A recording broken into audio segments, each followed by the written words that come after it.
Hey everybody. So today I want to take a look at how I color correct stuff that's properly exposed in the foreground and a little blown out in the background. Now when I started this channel, I had the intention of keeping it real. I wanted to show you guys how we color correct really high-end stuff shot with prime lenses, stuff shot in log, but not everything I do is shot in log with prime lenses, and we don't take 2 hours to light it. A lot of the stuff I do is kind of run and gun. That's kind of the nature of a television station. But as a colorist, you should be able to handle the high-end stuff that takes a long time to shoot and set up and is shot in log. And you should also be able to handle stuff that's kind of down and dirty, run and gun, a little bit off the cuff. So this is kind of a combination of high-end and off the cuff. So I work for a company called Cox Media, and we do a lot of charity events. We do a lot of stuff in the community. This is Vanessa Welsh. She is our 10 o'clock evening anchor, and we're cutting a promo for something called the Buddy Walk. It is a series of walks in Massachusetts that raises money for children with Down syndrome. So this is Vanessa, and this is Matthew. He is a child with Down syndrome, and they're cutting promos to promote this walk. Now, in the last tutorial I did, it was for an image campaign for the station, and we shot it in S-Log with the F55 with prime lenses, and we spent an hour lighting each talent. We had about 40 minutes to shoot Vanessa before she had to go and do the newscast. And again, this is the realities of television stations. Sometimes you get a lot of time to work with talent. Sometimes you get 40 minutes. So we shot this with a Panasonic ENG camera. We did get to use a slider. You can see it sliding left to right. And we put her in the shade and we set up a couple flags so she wasn't in direct sunlight. So we had nice diffused light on her face. If you look at this shot, Vanessa and Matthew, they're exposed pretty good. The background is all blown out, and this will happen a lot when you shoot Rec 709 footage. Obviously, we want to get the best exposure possible on the people we're looking at, and oftentimes the background just falls where it falls. This is the same shot, but a brand new node. I'm going to show you what I did. I made another tutorial on this, but I'll show you what I did really quick. I use this trick so often, I put it in my power grade. It's the only thing I have in my power grade, and I'm going to click it, and let's take a look. So this node is being multiplied together with this node in this layer mode. So these two clips, 1, 2, are going into this layer mixer. And in this mixer, the composite mode is set to multiply. I'm multiplying this clip times this clip. And to make a very long story short, what will happen is sometimes, again, depending on compression and depending on how it's shot, is you may get some detail back in your highlights because it's being multiplied together. So you can see this dirt. That's all blown out, all washed out, and there's nothing there. By multiplying the two nodes together, I get some of that detail back. Sometimes it works, sometimes it doesn't. So in the first couple of nodes in this setup, that was what I was doing.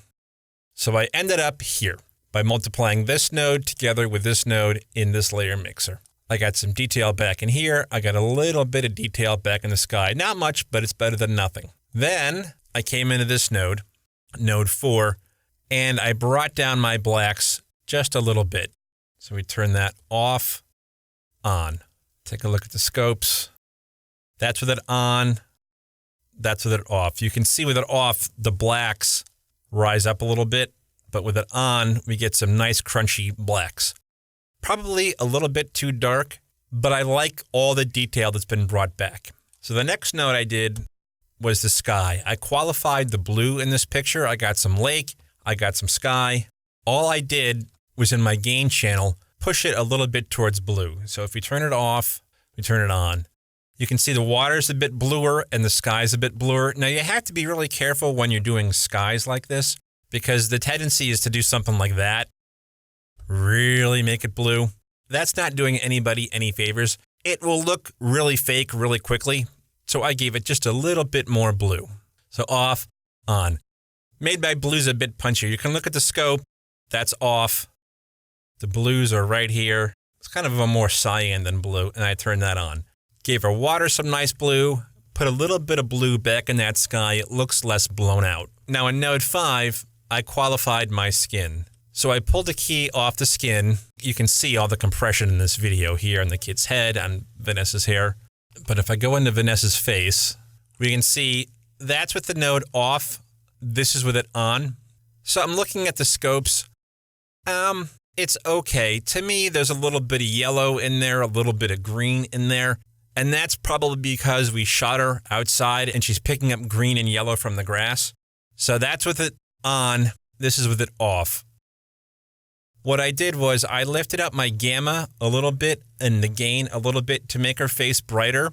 And she's a little pale looking there, so I pushed the gain just a little bit towards the red. I came in here to do a hue versus hue. I sampled her face, and this is a really subtle adjustment. I'm going to turn it off, and I'll turn it back on. So with the hue versus hue, I pushed her skin tone ever so slightly towards the red. Let's look at the main picture here. That's with it on. This is with it off. She's got some shiny spots on her face, some hot spots on her face. And that's easily taken care of by turning down your mid-tone detail down here. So that's where we ended up. Her skin tones are a little bit redder. I took some of the green and yellow out that was reflecting in her face and Matthew's face, kind of a twofer at the same time, because they were sitting on this grass, and I'm sure some of the green and yellow from the grass was bouncing up on her face. And by turning down that mid-tone detail, we lose some of the hot spots on her face. So let me play it. This is off. And that's on.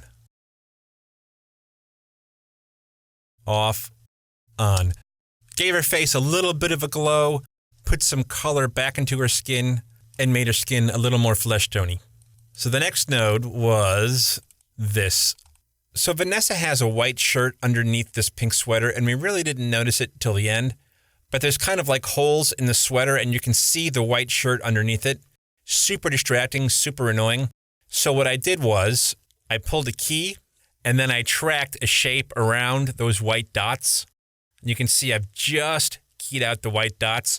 Now, this probably isn't the best software package to do this in. I would much rather do this in Flame or After Effects, but it was a tight turnaround, and I was in Resolve, so I had to use the tools I had on hand. So all I did is I pushed my gain up towards the magenta and the pinks a lot. And I moved my gamma up there a little bit. And I also turned the brightness down on my gain. So I brought the luminance down on my gain, brought the luminance down on my gamma, really moved that gain up to pink. So if I zoom out here, let me turn the marks off. That's with it off, kind of distracting, a little annoying. It just looks weird. This is with it on. Admittedly, not the best fix, probably not the best software package to fix it in, but I'm using what I got. I was able to turn those white spots into a magenta pink that kind of sort of matched her sweater a little bit. And same thing down here with these little spots down here. I was able to turn that spot, that white spot, into a pink spot. So it looked like it was a solid sweater. Again, not the best fix in the world, but given the time and tools I had, I think it came out okay. So this is the foliage node. I'm going to turn that off. You can see this grass. It's late July in New England, which means all the grass is starting to die and turn brown. That's with it off. This is with it turned on. You can see in the scopes here, there's the grass right there. See, it's pointing to yellow, yellowish. Turn the node on. Now it's pointing back down to green. You guys have seen me do this trick before. I come into hue versus hue, and I click on my yellow node. What this is doing is it's taking all the yellows in those greens and turning it to yellow. The problem is Vanessa has yellow hair. So if I do a hue versus hue and turn the yellows towards the green, Vanessa ends up with green hair, which would be really bad. So what I've done here is I've done a qualify. I just qualified the green. There's some compression there. I'm not going to get too hung up on that compression on what that looks like, because for whatever reason, when you do a hue versus hue, the Resolve does a great job of kind of rounding off where that happens. So even if you have really compressed footage, if you do a hue versus hue with a very wide swath, like here, like this one, if you did something like this, you'd probably end up seeing the compression because this footage is so compressed. But if you do a really wide swath like this in a gentle hue versus hue, there's some kind of internal black magic inside the Resolve where it's really hard to get boiling edges or jaggedy edges when you do a hue versus hue like this. So I keyed the green, and in that green key, I'm doing a hue versus hue. So Vanessa's hair will stay golden. Stay golden, pony boy. Vanessa's blonde hair will not turn green. Let me just turn the key off for a second. See, when I turn it off, what happens to her hair? Turn green. Not good. By keying only the green, I keep her blonde hair blonde. So, of course, no grade would be complete without drawing some circles. Now, this will also happen a lot when you start doing something like this with a layer mixer node, or when you try to fix something that's been overexposed by darkening it. This part now looks pretty good. The sky, the trees, the lake. These guys now look a little dark, which makes sense because we've darkened up the overall picture. So what I did in node 5 was drew a circle, and I just brought up my gain and my gamma a little bit. Off, on. Let me get rid of this window. Off, on. Off, on. These guys are now a little bit brighter, but my background is still nice and dark. And more importantly, it's still detailed.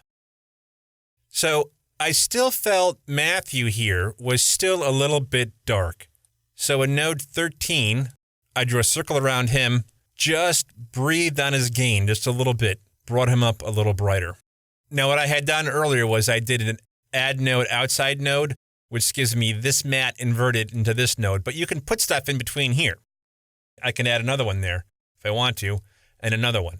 So I've got my brightening here. I could have Matthew, another adjustment, and another adjustment, and I've got my node here, which is darkening the outside. You can see I've got a little vignetting happen on the outside, but pre-vignette, I can add nodes like this. I can keep adding nodes up here. I'm going to delete these because I don't need them. But I do this trick all the time. And my final node was this. I'm looking at the scopes and I'm saying to myself, wow, that magenta sweater she has on is really screaming. That's what we started with. That's what we corrected it to. I'm looking at the scopes off, on. To me, it's just a little bit too hot. So I came in here. Let me turn this node off. So that's with it off. I'm a broadcaster. All my stuff is broadcasted. It goes on the web, but that's almost an afterthought. Everything we do goes on air.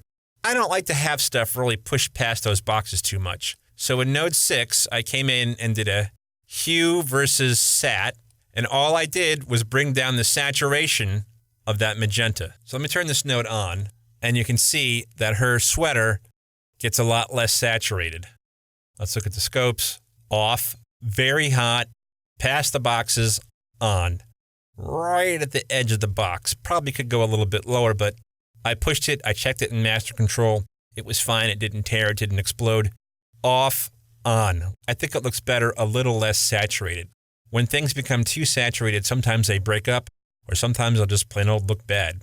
And between red and magenta, even though we have wonderful high-def cameras with wonderful high-def signals, I've noticed that red and magenta on TV can still blow out and look pretty bad. So that's the shot. Here's where we started from, and here's where we ended up.